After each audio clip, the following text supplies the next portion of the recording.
ادامه گفتارهای رادیوی فرهنگ.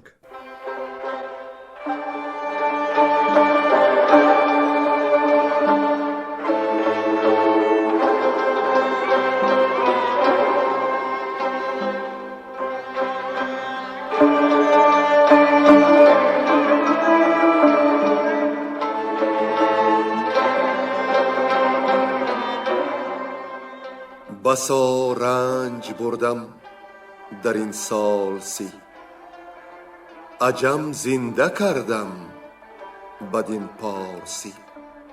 بسا رنج بردم در این سال سی، عجم زنده کردم بدین پارسی.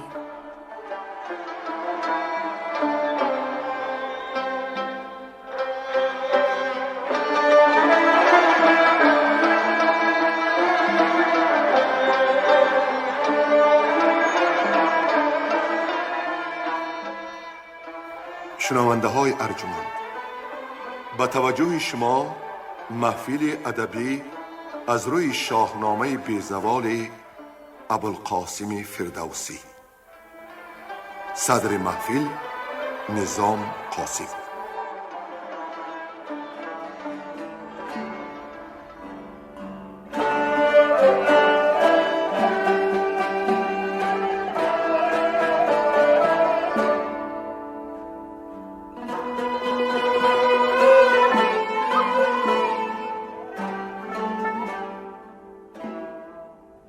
شنوندگان عزیز، در ادامه داستان رستم و شغاد آگاه شدند که پس از مرگ علمبار تهمتن، پسر او فرامرز به کین پدر سپاه زیزابل به کابل کشید که خورشید گشت از جهان ناپدید.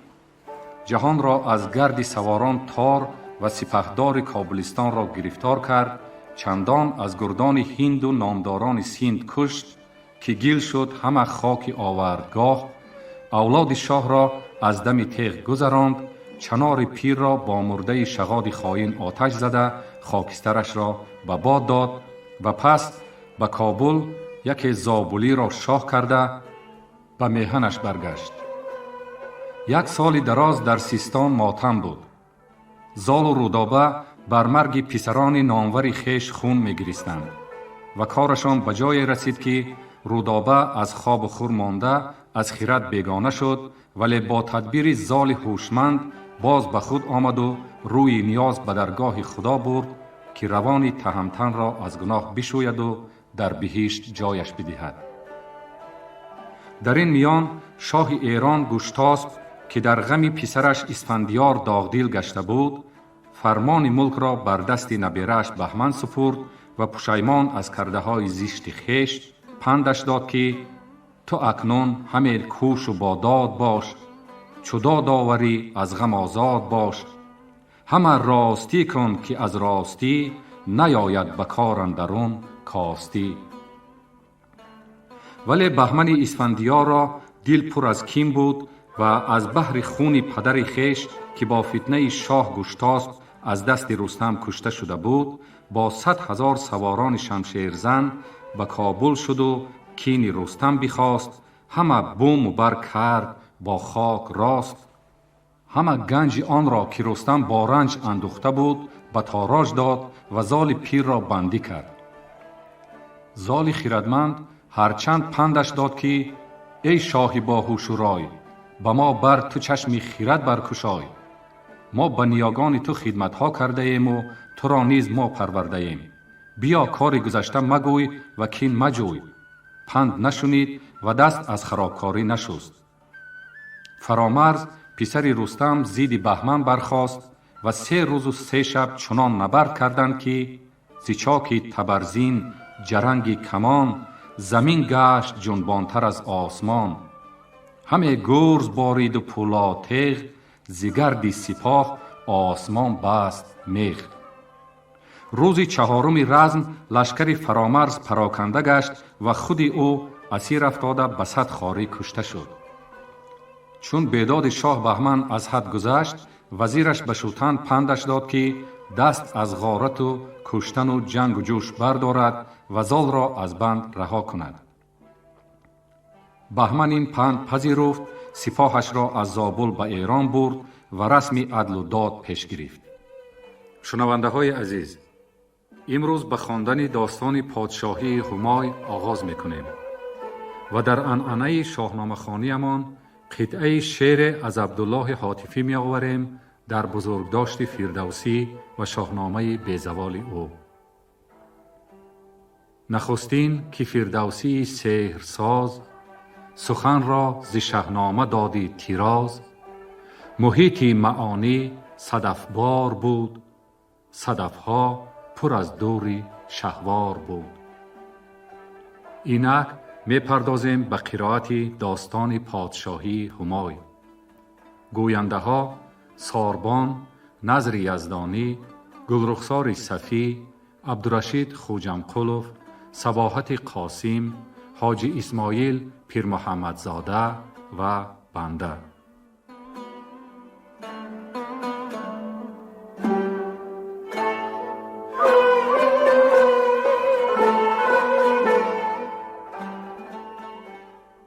پادشاهی همای 32 سال بود. گذاشتن همای پسر خود را دارا به دریای فرات در صندوق.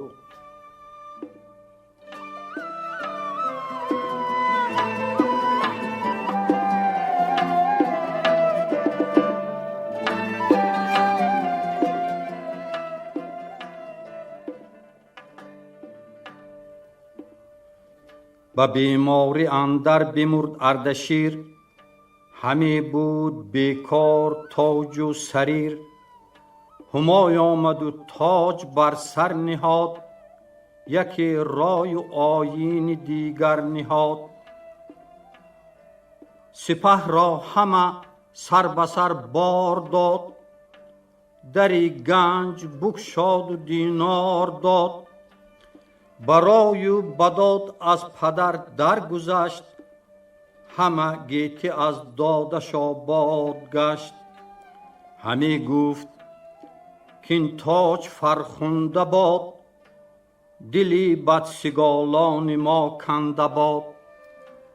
همه نیکویی باد کردار ما، مبیناد کس رنج و تیمار ما.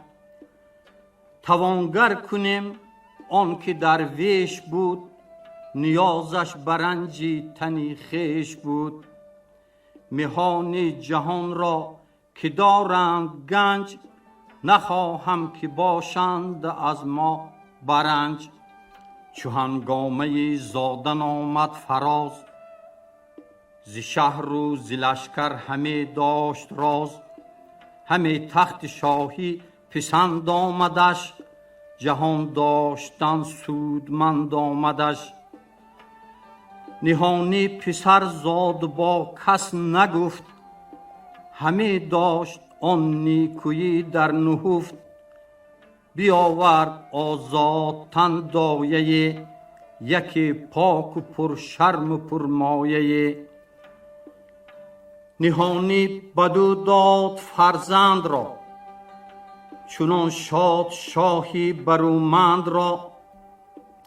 کسی کو ز فرزند او نام برد، چنین گفت کان پاک زاده بمرد.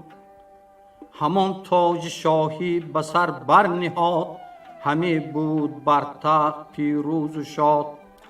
ز دشمن به هر سو که بود مهتری، فرستاد بر هر سوی لشکری. ز چیزی که رفتی به گردی جهان، بد و نیک بر وی نبودی نهان.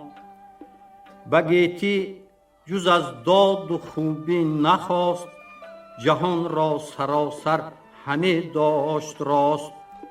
جهان شده ایمن از داد اوی، به گیتی نبودی جز از یاد اوی.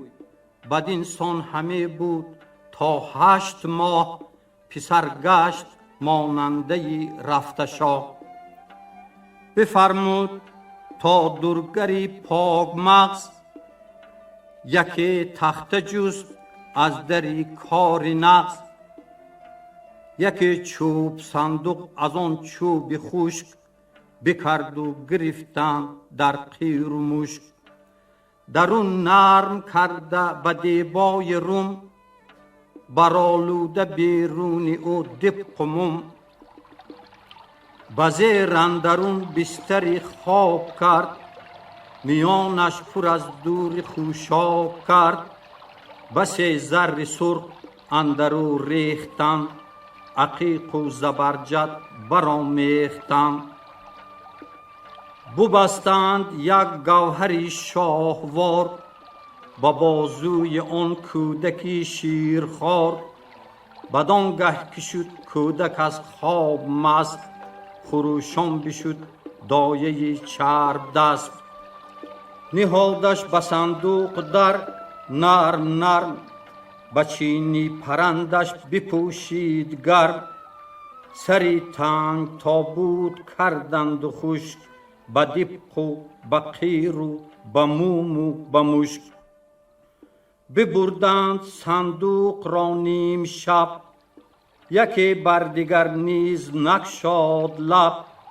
ز پیش همایش برون تاختند، به آب فرات اندر انداختند. پس اندر همه رفت پویان دو مرد، که تا آب با شیرخواره چه کرد. چو کشتی همه رفت چوب اندر آب، نگهبان آن را گرفته شتاب. سپیده چو برزد سر از کوهسار، بایستاد صندوق در جویبار. به گازرگه کاندرو بود سنگ، سری جوی را کارگر کرده تنگ.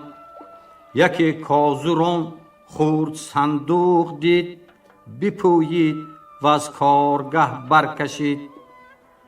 چو بگشاد صندوق را برگرفت، بماند اندر آن کار کازر شگفت. به جامه بپوشید و آمد دوان، پر امید دل شاد و روشن روان. سبک دیدبان پیش مادر دوید، ز صندوق و کازر بگفت آنچه دید. جهاندار بیدار با دیده گفت، که چیزی که دیدی بباید نهفت.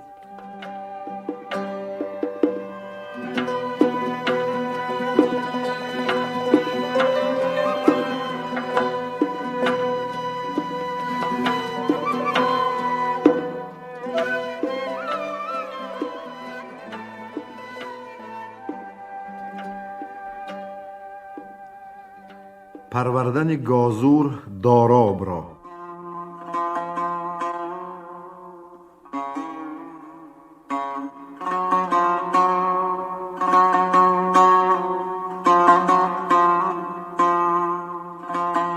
چو بیگاه گازر بیامد زیرود، بدو گفت جفتش که هست این درود.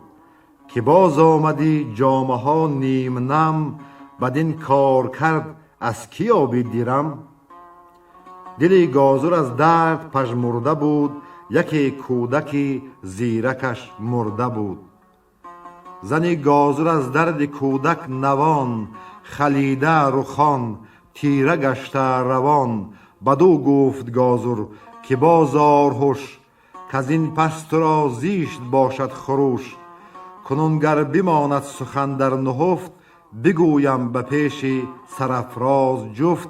به سنگی که من جامه را برزنم، چو پاکیزه گردد به آب افگنم. بدان جوی صندوق دیدم یکی، نهفته بدو اندرون کودکی.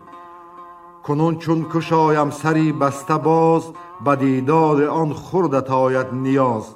اگر بود ما را یکی پور خرد، نبودش بس زندگانی بمرد. کنون یافتی پور ناخواسته، ز دینار و از گوهر آراسته. چون جامه ها بر زمین برنهاد، سری تنگ صندوق را برکشاد. زنی گازران دید خیره بماند، برو بر جهان آفرین را بخواند. رخی دید تابان میانی حریر، بدیدار ماننده اردشیر. پر از در خوش آب بالین اوی، عقیق و زبرجد به پایین اوی. به دستی چپش سرخ دینار بود، سوی راست یاقوت بسیار بود. بدو داد زن زود پستان شیر، ببود شاد زان کودکی دلپذیر. ز خوبی آن کودک و خواسته، دل او ز غم گشت پیراسته. بدو گفت گازر که این را به جان خریدار باشیم تا جاویدان، که این کودک از نامداری بود وگر در جهان شهریاری بود. زنی گازر او را چو پیوند خویش، بپرورد چون پاک فرزند خویش. سوم روز داراب کردند نام، کذابی روان یافتندش کنام. چنان بود که روز زنی پاک رای، سخن گفت هر گونه با کدخدای. که این گوهران را چی سازی کنون، کی باشد بر این دانشت رهنمون. بزن گفت گازر که ای نیک جفت، چی خاک و چی گوهر مرا در نهفت. همان به که از این شهر بیرون شویم، ز تنگی و سختی به هامون شویم. به شهری که ما را ندانند کس، بباشیم و دلشاد با دست رس. به شبگیر گازر بنه برنهاد، برفت و نکرد از بر و بوم یاد. ببردند داراب را بر کنار، نکردند جز زر و گوهر به بار. بپیمود از آن مرز فرسنگ 60، به شهری دیگر ساخت جایی نشست. به بیگانه شهر اندرون ساخت جای، به آن سان که پرمایه‌تر کدخدای. به شهری که بود نامور مهتری، فرستاد نزدیک او گوهری. از او بستودی جامه و سیم و زر، چنان تا فراوان نماندش گهر. به خانه جز از سرخ یاقوت نیست، نماند از بد و نیک صندوق چیز.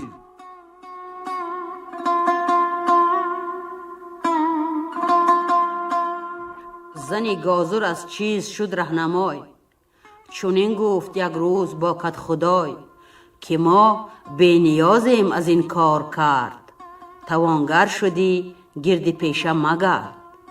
چون این داد پاسخ بدو کدخدای، که ای جفت پاکیزه و رهنمای. همین پیشه خوانی ز پیشه چی پیش، همیشه ز هر کار پیش است پیش. تو داراب را خوب و نیکو بدار، ببین تا چی زاید از او روزگار. همه داشتندش چنان ارجمند، که از تند باد ندیدی گزند. چو بگذشت چرخ از برش چند سال، یکی کودکی گشت با فر و یال. به گشتی شدی با همالان به کوی، کسی را نبودی تن و زوری اوی. همه کودکان هم گروه آمدند، به یک بارگی زو ستوه آمدند. به فریاد شد گازر از کار اوی، همی تیره شد روزی بازار اوی. بدو گفت که این جامه برزن به سنگ، که از پیشه جستن تو را نیست ننگ. چو داراب از آن پیشه بگریختی، همه گازر از دیده خون ریختی. شدی روزگارش به جستن دو بر، نشان خواستی زو به دشت و به شهر. به جایش دیدی کمانی به دست، به آیین کشاده بر و بسته شست. کمان بستودی سرد گفتی بدوی، که ای پرژیان گرگ پرخاش جوی. چی گردی همه گردی تیر و کمان، به خورده چرا گشته ای بدگمان. به گازر چنین گفت که ای باب من، همه تیره گردانی این آب من. به فرهنگیان ده مرا از نخوست، چو آموختم زند و استا درست. از آن پس مرا پیشه فرما و جوی، کنون از من این کدخدایی مجوی. بدو مرد گازر بسی بر شمرد، و از آن پس به فرهنگیانش سپرد. بیاموخت فرهنگ و شد پرمنیش، برآمد ز پیغاره و سرزنیش. بدان پروراننده گفت ای پدر، نیاید ز من گازری کارگر. ز من جای مهرت به اندیشه کن، ز گیتی سواری مرا پیشه کن.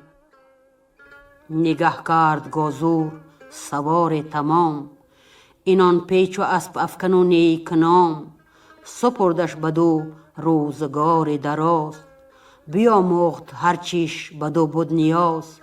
اینان و سنان و سپر داشتن، به آوردگه باره برگاشتن. همان زخم چوگان و تیر و کمان، زمین تنگ دزدیدن از بدگمان. بدان گونه شد زان هنرها که جنگ، نسودی به آورد با او پلنگ.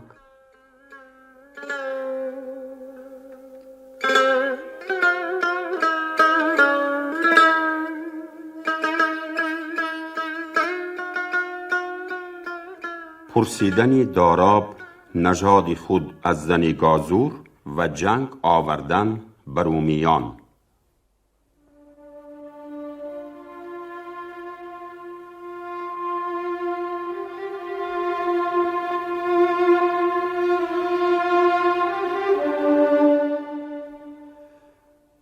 به گازور چنین گفت روزی که من، همه این نهان دارم از انجمن. نجنبد همه بر تو بر مهر من، نماند به چهری تو بر چهر من. شگفت آیدم چون پسر خانیم، به دوکان بری خویش بنشانیم. بدو گفت گازور که اینت سخن، دریغ آن شده رنجهای کهن. تو را گر منیش زان من برتر است، پدر جوی و رازی تو با مادر است. چنان بود که یک روز گازور برفت، ز خانه سوی رود تازی تفت. دری خانه را تنگ داراب بست، بیامد به شمشیر یازی دست. بزن گفت کژی و تاری مجوی، هر آنچت بپرسم همه راست گوی. شما را کی باشم به گوهر کیم، به نزدیک گازور ز بحری چیم. زنی گازور از بیم زنهار خواست، خداوندی دارنده را یار خواست. بدو گفت خونی سری من مجوی، بگویم تو را هرچی گفتی بگوی. سخنها یکایک برو برشمرد، نپوشید زو کار و کژی نبود. ز صندوق و از کودکی شیرخوار، ز دینار و از گوهری شاهوار. بدو گفت ما دستکاران بودیم، نه از تخمه نامداران بودیم. از آنی تو داریم چیزی که هست، زبردست گشت از تو این زیر دست. پرستنده ماییم و فرمان تو راست، نگر تا چی خواهی تن و جان تو راست. چو بشنید داراب خیره بیماند، روان را به اندیشه اندر نشاند. بدو گفت از آن خواسته هیچ ماند، وگر گازور آن را همه برفشاند. کی باشد بهای یکی بارگی، بدین روزی کندی و بیچارگی. بدو گفت زن هست و هم بیش از این، دیرم هم برومند باغ و زمین. بدو داد دینار چندان کی بود، نمود آن گران گوهری نابسود. به دینار اسپی خرید ارجمند، یکی کمبها زین و گرز و کمند. یکی مرزبان بود با سنگ و رای، بزرگ و پسندیده و رهنمای. خرامید داراب نزدیک اوی، پراندیشه بود جان تاریک اوی. همی داشتش مرزبان ارجمند، ز گیتی نیامد برو برگزند. چنان بود که آمد سپاهی ز روم، به کینه بدین مرزی آزاد بوم. بر رزم اندرون مرزبان کشته شد، سری لشکرش زان سخن گشته شد.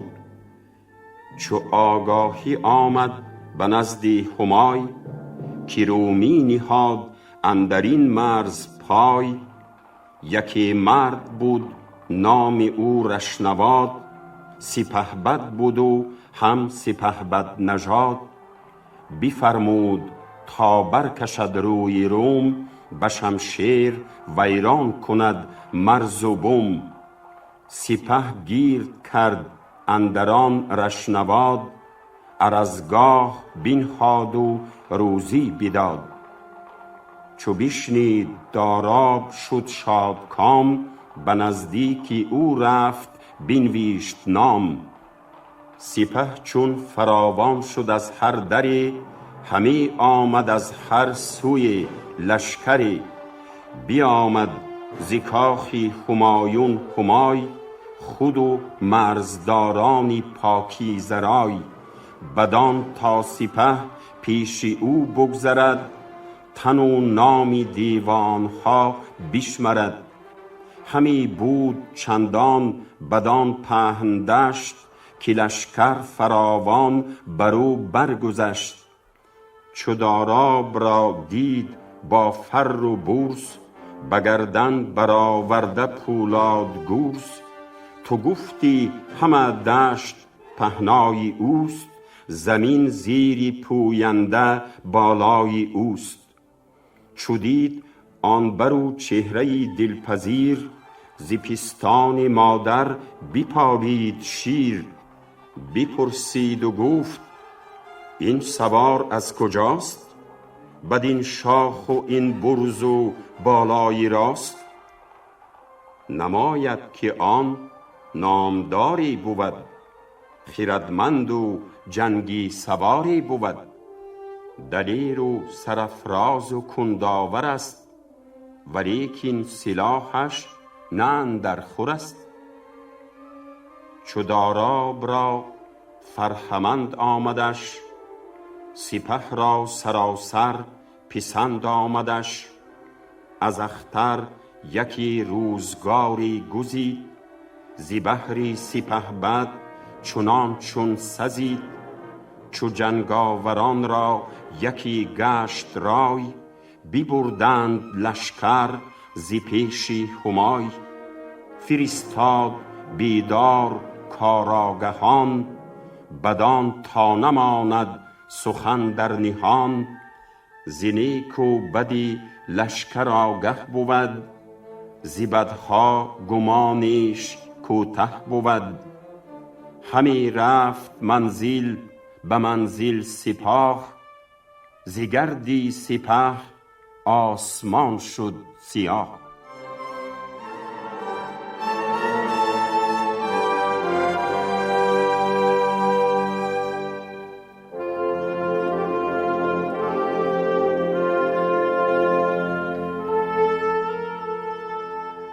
آگاه شدن رشنواد از کار داراب.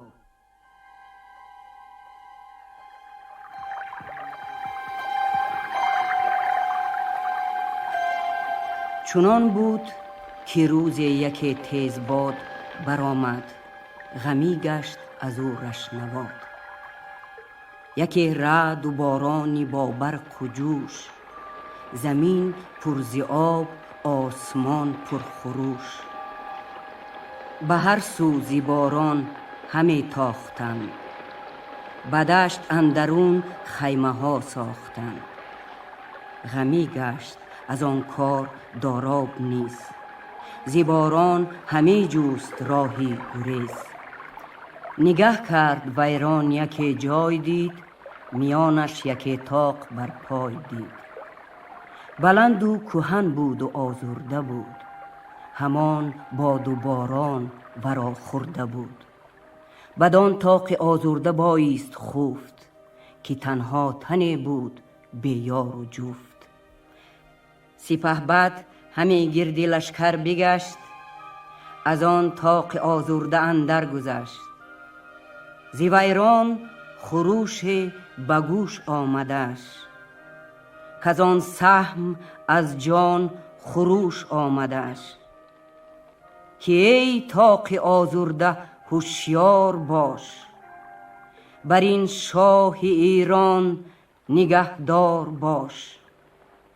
نبودش یکی خیمه و یار و جفت، بیامد بزیری تو اندر بخفت. چونین گفت با خویشتن رشنواد، که این باد رعد است اگر تند باد. دیگر باره آمد زیویران خروش، که ای طاق چشمی خرد را مپوش. که در توست فرزند شاه اردشیر، زیباران مترس این سخن یاد گیر. 3 بار این هم آوازش آمد بگوش، شگفتی دلش تنگ شد زان خروش. به فرزانه گفت این چی شاید بودن، یکی را سوی طاق باید شدن. ببینید تا اندران خفته کیست، چون این برتنی خیش آشفته کیست. برفتند و دیدند مردی جوان، خردمند با چهره پهلوان. همه جامه و اسب تر و تباه، زی خاکی سیاه ساخته خوابگاه. به پیشی سپهبد بگفت آن چی دید، دل پهلوان زان سخن بردمید. بفرمود کو را بخوانید زود، خروش از این سان کی یارد شنود. برفتند و گفتند که ای خفته مرد، از این خوابی بر خاک بیدار گرد. چو داراب اسب اندر آورد پای، همانگاه طاق اندر آمد ز جای. چو سالار شاه آن شگفتی بدید، سراپای داراب را بنگرید. همی گفت که دادگر یک خدای، کسی در جهان این شگفتی ندید. نه از کار دیده بزرگان شنید. بفرمود تا جامه ها خواستند، به خرگاه جایش بیاراستند. به کردار کوه آتشی برفروخت، بسی عود با مشک و عنبر بسوخت. چو خورشید برزد سر از کوه سار، سپهبد برفتن برآراست کار. بفرمود تا موبدی رهنمای، یکی دست جامه ز سر تا به پای. یکی تازی اسب به زرین ستام، یکی جوشن و تیغ زرین نیام. به داراب داد و بپرسید از اوی، که ای شیردل مرد پرخاش جوی. چی مردی و بوم و نژادت کجاست، سزد گر بگویی همه گفت راست. چو بشنید داراب یک سر بگفت، گذشته همه برکشاد از نهفت. بر آن سان که آن زن بدو کرد یاد، سخنها همه گفت با رشنواد. ز صندوق و یاقوت بازوی خیش، ز دینار و دیبای پهلوی خیش. یکایک به سالار لشکر بگفت، ز آرام و از خواب و جای نهفت. همانگه فرستاد کس رشنواد، فرستاده را گفت بر سان باد. زنی گازر و مهره را، بیارید بهرام و هم زهره را.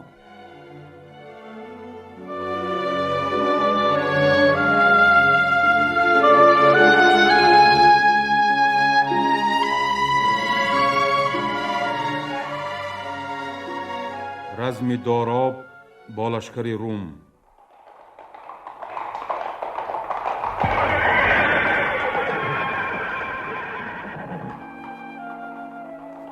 بگفت این و زان جایگه برگرفت، از آن مرز تا روم لشکر گرفت. سپهبد طلایه به داراب داد، طلایه سنان را به زهر آب داد. طلایه همی رفت نزدیک روم، و از این سو نگهبان این مرز و بوم. زناگه دو لشکر به هم باز خورد، برآمد همان گاه گردی نبرد. همه یک به دیگر برآمیختند، چو رود روان خون همی ریختند. چو داراب دید آن سپاهی نبرد، به پیش اندر آمد به کردار گرد. از آن لشکری روم چندان بکشت، که گفتی جهان تیغ دارد به مشت. همی رفت از آن گونه برسان شیر، نهنگ بچنگ اژدهای بزیر. چونین تا به لشکرگه رومیان، همی تاخت برسان شیری ژیان. زمین شد ز رومی چو دریای خون، جهان جوی را تیغ بود رهنمون. و پیروزی از رومیان گشت باز، به نزدیک سالار گردن فراز. بسی آفرین یافت از رشنواد، که این لشکری شاه بی تو مباد. چو ما باز گردیم از این مرز روم، سپاه اندر آید به آباد بوم. تو چندان نوازش بیابی ز شاه، که یابی فزونی به گنج و کلاه. همه شب همه لشکر آراستند، سلاحی سواران بپیراستند. چو خورشید برزد سر از تیر راه، زمین شد به کردار روشن چراغ. به هم باز خورد این دو جنگی سپاه، شد از گرد خورشید تابان سیاه. چو داراب پیش آمد و حمله برد، عنان را به اسپی تکاور سپرد. و پیشی صفی رومیان کس نماند، ز گردان شمشیر زن بس نماند. به قلبی سپاه اندر آمد چو گرگ، پراکنده کرد آن سپاهی بزرگ. و از آن جایگه شد سوی میمنه، بیاورد چند سلاح و بنه. همه لشکری روم بر هم درید، کسی از یلان خویشتن را ندید. دلیران ایران به کردار شیر، همی تاختند از پسی او دلیر. بکشتند چندان ز رومی سپاه، که گل شد ز خون خاک آوردگاه.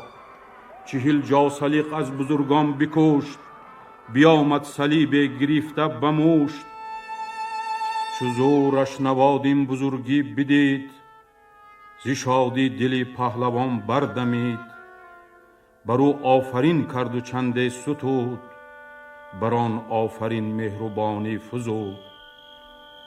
شب آمد جهان قیرگون شد برنگ، همه باز گشتند لشکر ز جنگ. سپهبد به لشکرگه رومیان، برآسود و بگشاد بند از میان.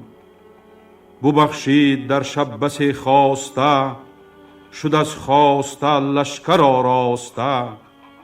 فرستاد نزدیک داراب کس، که ای شیر دل مرد فریاد رس. نگه کن کنون تا پسندی تو چیست، و از این خواسته سودمندی تو چیست. نگه دار چیزی که رای آیدت، ببخش آنچه دل رهنمای آیدت. هر آنچه پسندت نه آید ببخش، تو نامی تری از خداوند رخش. چو آن دید داراب شد شاد کام، یکی نیزه برداشت از بهر نام. فرستاد دیگر سوی رشنواد، بدو گفت پیروز بادی و شاد. چو از باختر تیره شد روی مهر، بپوشید دیبای مشکین سپهر. همان پاسی از تیره شب در گذشت، طلایه پراکنده بر گرد دشت. غوی پاسبان خاست چون ولوله، همی شد چو آواز شیری یله. چو زرین سپر برگرفت آفتاب، سری جنگ جویان برآمد ز خواب. ببستند گردان ایران میان، همی تاختند از پس رومیان، و شمشیری تیز آتش افروختند، همه شهرها را همی سوختند. زیروم و زیرومی برانگیخت گرد، کس از بوم و بر یاد هرگز نکرد. خروش برآمد بزاری زیروم، که بگذاشتند آن دلارای بوم. و قیصر بر از کین جهان تنگ شد، رخی نامدارانش بیرنگ شد. فرستاده آمد بری رشنواد، که گر دادگر سر نپیچد زیداد. شده است آنکه جنگی بود از جنگ سیر، سری بخت روم اندر آمد بزیر. اگر باش خواهی تو فرمان کنیم، به نوی یکی باز پیمان کنیم. فرستاد قیصر ز هر گونه چیز، ابا بدرها برده بسیار نیز.